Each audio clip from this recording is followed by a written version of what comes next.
देखिए, वो भारतीय जनता पार्टी से देखना तो चाहिए दूरियां।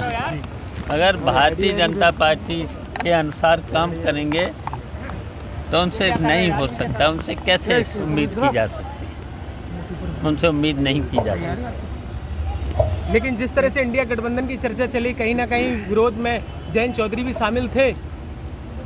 अरे कोई नहीं था, बातचीत तो होगी। इंडिया गठबंधन मजबूती के साथ होगा और 2024 में भारतीय जनता पार्टी को हटाने का काम इंडिया गठबंधन करेगा। लेकिन संसद में जिस तरह से जगदीप धनखड़ जो सभापति हैं, उनकी मिमिक्री की गई, उस पर भारतीय जनता पार्टी कह रही है कि पिछड़ों का अपमान किया विपक्ष ने। देखिए, ये भारतीय जनता पार्टी के लोग तो हमेशा झूठ बोलते हैं। जो मिमिक्री है तो ये तो एक कला है, ये तो कला है। आप बताओ, कला में तो खुश होना चाहिए था। कोई किसी की अगर नकल कर लेता है तो बहुत तो अच्छी बात है।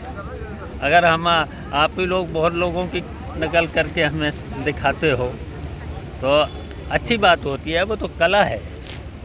अब कला को अगर कहीं पर किसी की आलोचना भी हो जाए, चलो, जो आदमी अपनी आलोचना सुनता वो ही बड़ा होता है। आपके हिसाब से विपक्ष की तरफ से प्रधानमंत्री पद का दावेदार कौन ठीक रहेगा? बहुत लोग हैं इंडिया गठबंधन में, बहुत लोग हैं। और ये तो हमेशा जब बहुमत आ जाता है तब चुन लिया जाता है, तब कोई कठिनाई नहीं होती। तो क्या माना जाए यूपी से हो सकता है? कर दिया आज 143 लगातार निलंबन जारी है।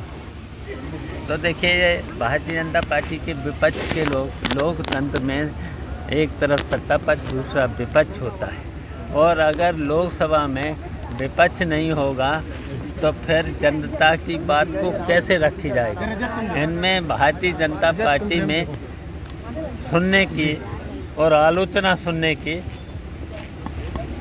सामर्थ्य नहीं है। जबकि ये देखिए, विपक्ष का काम होता है आलोचना करना, सलाह देना। लेकिन ये बताइए, आलोचना नहीं सुनना चाहते।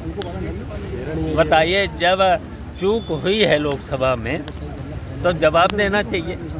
प्रधानमंत्री को जवाब देना चाहिए, गृह मंत्री को जवाब देना चाहिए, सरकार को जवाब देना चाहिए। तो बताइए, जवाब कौन देगा?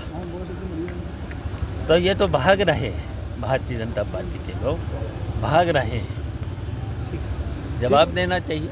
अगर विपक्ष नहीं होगा तो बताओ फिर लोकतंत्र कहाँ है? लेकिन भाजपा ने बिल पेश किया है, क्रिमिनल लॉ के लिए कुछ कानून बढ़ाए हैं, और ऐसे में 143 सांसद मौजूद नहीं है वहाँ पर। तो बताइए, ये क्या सही है? जब विपक्ष नहीं है तो ऐसा तो कभी हुआ नहीं संविधान में। तो ये तो लोकतंत्र के खिलाफ है। ये लोकतंत्र को मानते नहीं, संविधान को मानते नहीं। तो ऐसे में तो हमने तो तभी तो कहा था कि जब ये निलंबित करना चाहते हैं तो फिर जनता के बीच में आ जाएं, चुनाव में आ जाएं, हैं? फिर तो सब जिनको लोगों को सस्पेंड करते जा रहे, तो पूरे विपक्ष को फिर इस्तीफा दे के चुनाव की मांग करना चाहिए। चुनाव में आओ, मैदान में आओ।